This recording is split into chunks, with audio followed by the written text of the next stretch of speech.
Hey guys, back again. Just another quick disassembly of a Smith & Wesson M&P9c. That's what I use for my carry gun.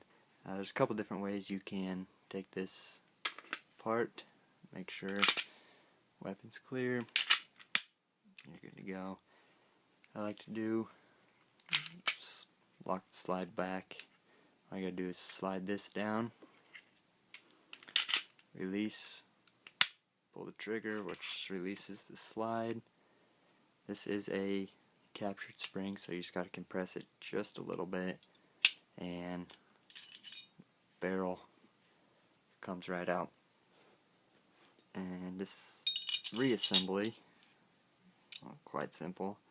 When putting it back, you want to make sure this flush side is setting into the barrel.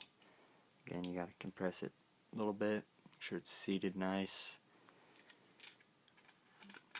and slide it back on. If you rack it hard enough, this lever right here will pop back into place sometimes. Other times you can lock it back, and there you go. Function test. Another way, for those of you who don't want to pull the trigger while doing it, there's that little yellow spring in there. You can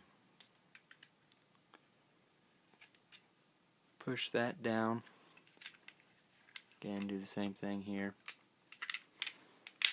Release, and the slide is free.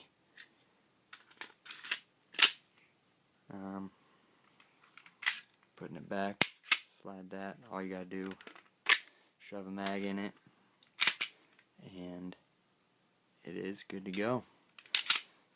So, again, any questions, comment below, and thanks for watching.